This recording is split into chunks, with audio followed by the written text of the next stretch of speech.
Oh, looks good. Crispy. It's a big bowl of spicy seafood noodles. Welcome to Eating What Is Given, the channel dedicated to searching every corner of Korea to find the best food experiences you can find. Please subscribe to learn along with us as we search for a deeper understanding of how food and culture can connect us with people. We're back in Goseong-gun in the far northeastern corner of South Korea. And since wintertime is the perfect season to enjoy fresh seafood in the region, we decided to take a seafood tour of the northernmost ports in Korea. And we're starting with something I've never tried on this channel, Korean Chinese cuisine. My experience with this often cherished comfort food for many Korean people is complicated. Let's just say that I've had plenty of amazing experiences and just as many terrible ones. So when searching for matchip, usually Korean Chinese is at the bottom of our list. I mean, I like it. When it's good, it's really delicious. But when it's bad, it's really bad. But as we've been traveling in this region, one Korean Chinese restaurant kept coming up on our list. So once again, Courtney and I are in Daejeon. This is like one of my favorite places to visit in Korea, especially in the winter time. It's in the middle of winter right now. This area, in my opinion, has some of the most interesting, some of the freshest, and also some of the cheapest seafood you can find in Korea. As you can see, there's just nobody here. We're right next to the DMZ. So I want to do a little bit of a seafood tour of this area in Goseong-gun around Daejeon. And I'm gonna start with a very famous jampong restaurant, seafood jampong restaurant, which is right behind me. Being just a few kilometers away from the North Korean border, we were also intrigued by the UDT seal sign proudly displayed. I wasn't able to find any information about why exactly, but perhaps the owner was in the UDT seals. In any case, it's safe to assume this place is popular among the many military personnel in the area. Smells really good, so we got some dumplings, some fried dumplings for service. Seriously smell really good.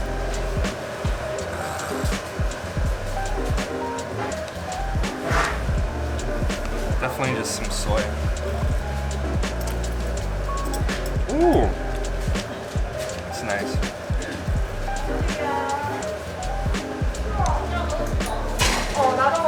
Nice and peppery, lots of flavor, very fresh. I feel like we don't eat a lot of Korean Chinese food because, at least for me, it's so hard to find one that tastes really fresh. It's like so often the ingredients taste like they've been around forever. Oh my god, it looks good. Guys, our tung-seok came and the sauce, it smells so good actually. You smell that. This looks like fried chicken. Wow, it looks good.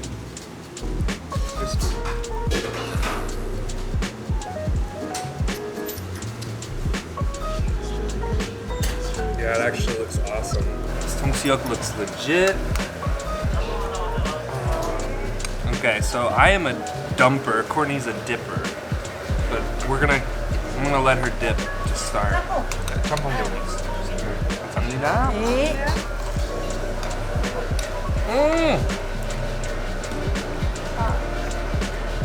It's so fresh though. Man, that's good. tung-seok, amazing.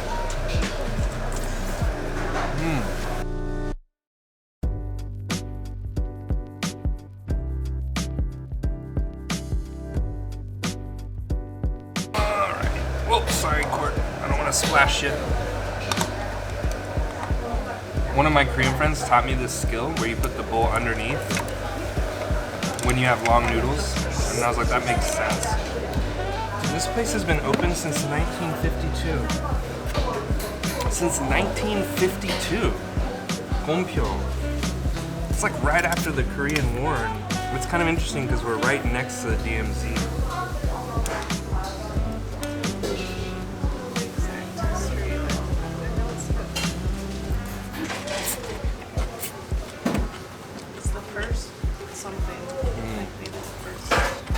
면 나왔어요. 네, 너무 맛있어요. 많이 드세요. 감사합니다. Actually, for this place being open since 1952, I'm really surprised actually by how I don't want to say anything bad, but like sometimes when you get really old restaurants, they're a little bit shabbier or like there's more grime. Like here, I feel like they've updated it, but still kind of kept an old school feeling. Feels cleaner. I mean, I don't want to say that, but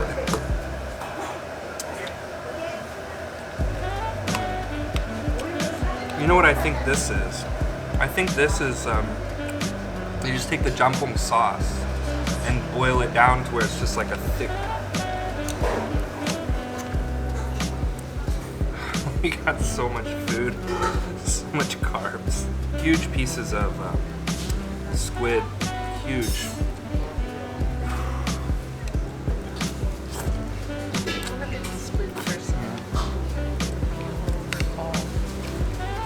Ooh, it's nice and soft. Fresh. Courtney and I have been to Daejeon maybe, 4 times now? And we always come by this restaurant. And it's always full of people. You usually have to write your name. So, we've always avoided it because we don't usually love Chinese food to wait in line for it. But, yeah, I can see why this place is busy. I don't know how to explain it, it just has a really good quality to it. It's a big bowl of spicy seafood noodles.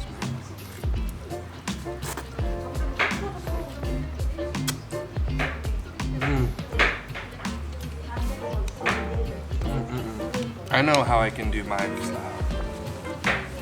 Alright, Courtney's a dipper, I'm a dumper. What? I forget the Korean word for that. But they always ask people, do you dump it?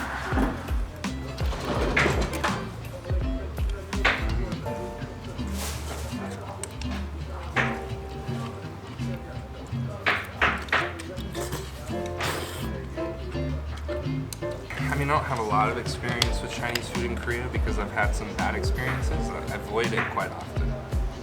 This is one of the best I've had, for sure. This is so fresh. I would say that's the key to this restaurant is that everything tastes very fresh. Like even the onions, the vegetables, it's like probably the second meal we ate, maybe the first meal we had in Korea. It was one of the first. jjampong and jjajangmyeon. Actually, I think the first. Or 2 tickets to McDonald's for breakfast. McDonald's for breakfast, yeah. Yeah. I remember that. And then I think we had this for lunch. Didn't really know how to like order stuff We didn't know for either. a really long time. Like, so that was like, we did like piece of school fried chicken, Gyeongtong or fried we chicken. went like to a barbecue restaurant in our neighborhood. That wasn't that good. I remember Courtney and I were just talking about our first impression in Korea. And it's so crazy because when we first came here, we had really bad food experiences. We didn't know how to speak the language, we didn't know how to look for good restaurants. But You guys been exposed to nothing, much yeah. Korean food. Even in New York. honestly. Like, the most was like maybe Go in New York, which is not like I didn't think of what Yeah. we used to order from there. fried chicken, Fried chicken. ramen. So here's the thing I remember is when we ordered the first Korean food we had was in New York City at a place called Bibigo, which was near our house. And they did delivery. And I remember I ordered kimchi, like extra kimchi, and it was actually kakdugi kimchi. And when I got it, I was kind of mad because I was like, this isn't kimchi. I've made kimchi before. And it's just so silly how when I moved to Korea, I realized like, okay, I just didn't understand.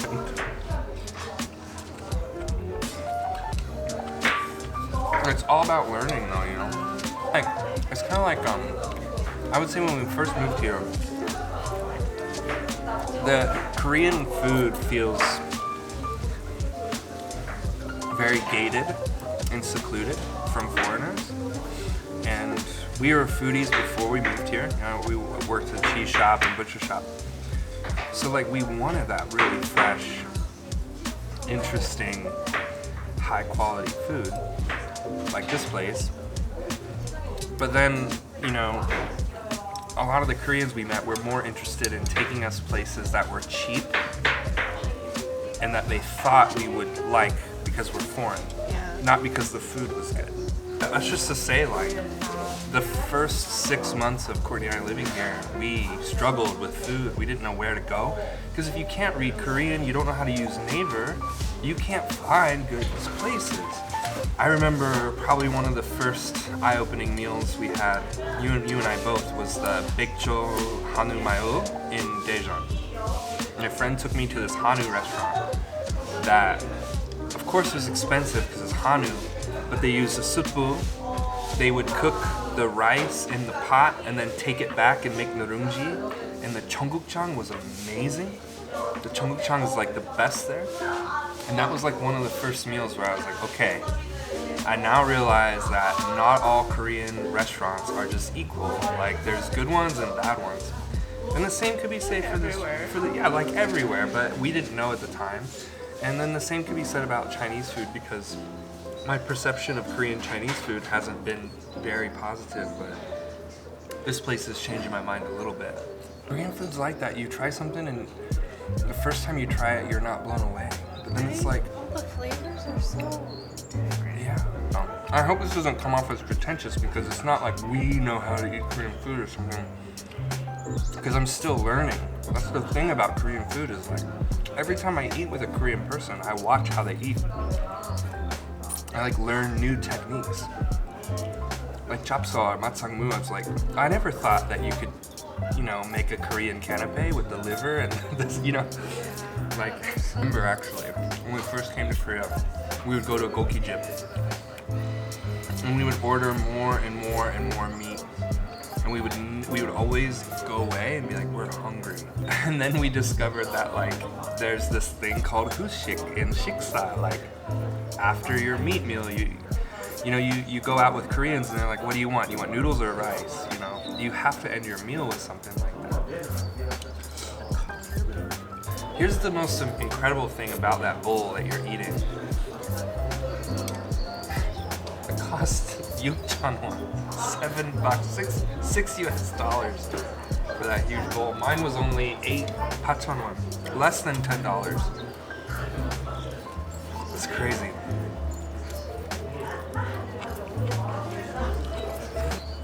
Oh, I'm so full, but it's so good. I just want to keep eating.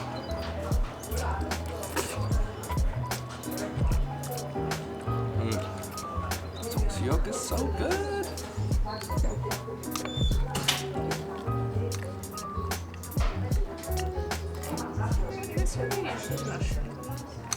can't believe how much we ate. We actually finished almost all of it. I'm so full. The sun is shining. It's really beautiful. Okay, so hopefully tomorrow we'll head to some seafood market. I want to get some hue. And so hue is on my list, and dochi altar is the key